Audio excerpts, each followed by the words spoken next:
could go on and on about our sibling rivalry, but my brother says I should save the brother stories for another time.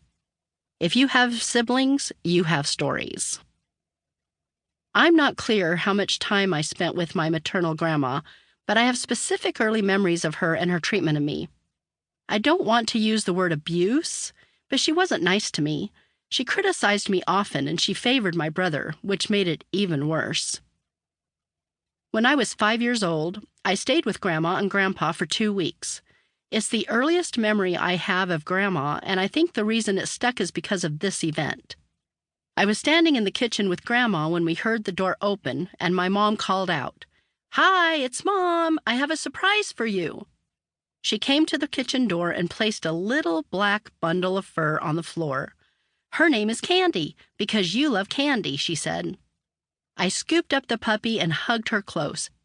She licked my face and wiggled around so much I almost dropped her. "Thank you, Mom," I said as I juggled the puppy in my dimpled arms. I looked up at my mom, beaming with gratitude. I had a friend, someone who would love me forever.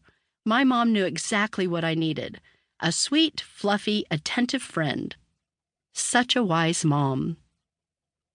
Not long after Mom got there, Grandma asked if we wanted breakfast. "Sure," I said.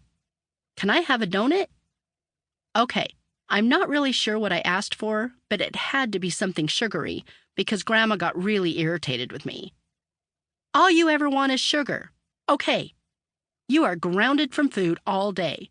Today, all you eat is sugar. Maybe once you eat sweets all day, you'll stop wanting them all the time." I wasn't that sad about it. I didn't care for her delivery, but I was a kid, and getting permission to eat candy all day was a pretty cool thing. Or so I thought. By dinner time, I was hungry for real food. My dad and Grandpa were grilling hamburgers, and the smell beckoned me. I told my grandma I wanted real food, and she just berated me, reminding me of the choice I had made that morning. Did I mention I was 5? I was 5 years old, and I was being punished for wanting a donut.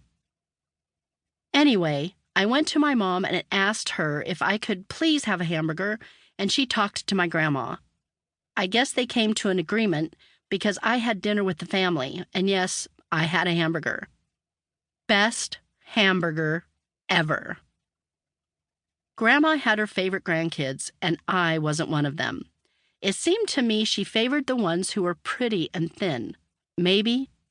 She made a character judgment about me that I didn't have self-control or I was lazy or something. She was disciplined, strong, and independent, and she made it known to others around her how she felt about you if you were not. Self-control mattered the most to my grandma, and being thin was one obvious indicator of that. I was not acceptable. No matter what I did, it was never enough to please her. I don't know why I kept trying, but I did. I wanted to be loved by her. I wanted her to accept me and think I was awesome. I wanted her to treat me like the other grandkids, so I kept trying and kept failing. She would never get past the idea that I was fat. I was not fat. Maybe she thought she was preventing me from getting fat? Her message was clear in the way she treated my grandpa. She would criticize him about being fat or eating too much or dropping food on his shirt. She would do it in front of everyone. I felt sorry for him. One time when I was a little older, after 10 minutes of her smattering us both with critical comments, my normally quiet grandpa said sternly, "Ruth, we've had enough of the fat comments." The room fell silent. Everyone stopped moving, as I remember it, and the comments stopped too. I'll never forget him for standing up for me at that moment. People who should have didn't defend me. He did. He spoke for me when I couldn't speak for myself. I will always love him for that. One time when I was almost 30 years old, I lost over 100 pounds. I went from size 38 to size 16, and when I saw my grandma, she didn't say a word to me.